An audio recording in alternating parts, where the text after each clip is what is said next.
Lo tenemos a Julián Guarino dentro del supermercado allí para decirnos que las ventas han caído, al igual que en los shoppings, un 12% en febrero, ¿no, Julián? Sí, Claudio Agos, a ver, estamos siempre atados a lo que es la economía real, ¿no? Da la sensación de que hay dos enfoques. Uno financiero, donde a veces hablamos de la tasa de interés, de qué pasa con el dólar, qué pasa con los depósitos, y otro que atañe a lo que son las variables que nos están mostrando, bueno, cómo está en este caso el consumo. Muy importante, ¿por qué? Porque 7 de cada 10 pesos de nuestro Producto Bruto Interno, es decir, de cuánto puede llegar a crecer la economía argentina, está atado a este comportamiento. Fíjense, en febrero caída de ventas de supermercados. Hay dos relevamientos que generalmente se hacen, las ventas de supermercados y las ventas de shoppings. En este caso, caída del 18% en lo que son las ventas de supermercados. En realidad, las ventas suben, se toma la facturación, en términos nominales sube.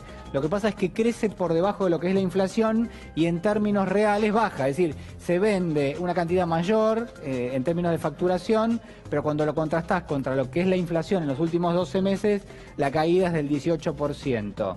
¿Qué es lo grave de este dato y del que vamos a ver ahora también? Bueno, que estamos hablando en este caso sobre todo en un componente mayoritario de alimentos, es decir, aquel que puede obviamente no resigna lo que es el consumo de alimentos. Entonces, ante una situación financiera complicada como familia, digo, vos ajustás lo más posible como para tratar de no resignar lo que son las compras de alimentos, pero cuando llega ese momento y lo tenés que hacer, significa que estás mal financieramente, que estás mal económicamente.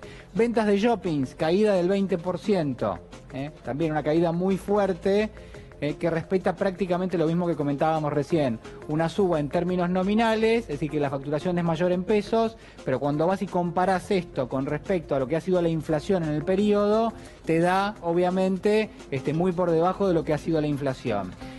Hay varias cuestiones para tener en cuenta, lo que es la caída de la actividad industrial también. Este es el dato que está relevando en este caso la UIA, con un recorte en febrero del 9%. Y vamos a seguir viendo algunos indicadores, ¿no? Estos son los cierres de empresas, estos son indicadores de esta semana, 4.462 empresas que cerraron y 68.314 lo que son los despidos. Estos son datos del INDEC, no es de la UIA ya. ¿Los despidos son del sector privado solamente o público y privado? No, son del sector privado. Ahí hay que marcar algo que es importante, que es lo siguiente. El empleo privado en la Argentina no crece prácticamente desde hace 5 años. Es decir, se crean puestos de trabajo, pero al mismo tiempo se cierran puestos de trabajo, y en el tamaño del mercado privado la verdad que no se ha sumado un mayor número de puestos de trabajo. Ese es el problema que tiene hoy la economía argentina. No se amplía, digamos, permanentemente se está renovando lo que son puestos de trabajo, hay despidos, pero al mismo tiempo hay contrataciones, pero el mercado no se agranda. No se incrementa, claro. Claro, este problema lo tiene el sector privado, el sector público no. Obviamente con el sector público la verdad que se ve un crecimiento. El problema ahí es que realmente si hace falta mayor número de empleos en el sector público, y lo otro es si el Estado tiene recursos o no para pagar justamente lo que son esos empleos, ¿no? Que muchas veces, por lo menos lo que se verificó en los últimos años, es que el Estado casi se diría que impulsó lo que es la contratación para tratar de compensar lo que era un sector privado que se mantenía relativamente constante. Y como ustedes saben también, las economías en general tienen la obligación, entre comillas, de prosperar y de ir ampliando la cantidad de puestos de trabajo, porque permanentemente se suman lo que son, digamos, personas a ese mercado, al mercado de puestos de trabajo.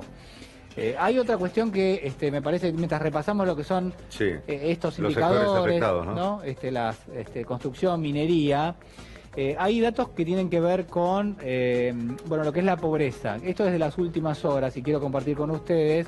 Uno de ellos es el que calcula la Dirección de Estadística de la Ciudad de Buenos Aires y el otro es el que calcula la CGT. Prácticamente han dado en las últimas horas el mismo indicador, no lo tenemos aquí de fondo, pero yo se los cuento. Una familia para prácticamente no ser considerada pobre en la Argentina, una familia compuesta por 4 personas, 2 adultos y 2 menores, necesita 14.600 pesos. Este es el dato de la CGT que también da a conocer en el día de hoy la Dirección de Estadística de la Ciudad de Buenos Aires, prácticamente en el mismo nivel. Hay coincidencia, estamos hablando de 14.600 pesos que necesita una familia. ¿Qué es lo importante de lo que vamos a marcar aquí? Que la necesidad de recursos de las familias con menos recursos crece más rápido que la inflación. Es decir, tuvimos una inflación en el mes de marzo del 2,4% que midió el INDEC. ¿Saben cuánto saltó la necesidad de pesos por parte de las familias de menor recurso? 3,5%.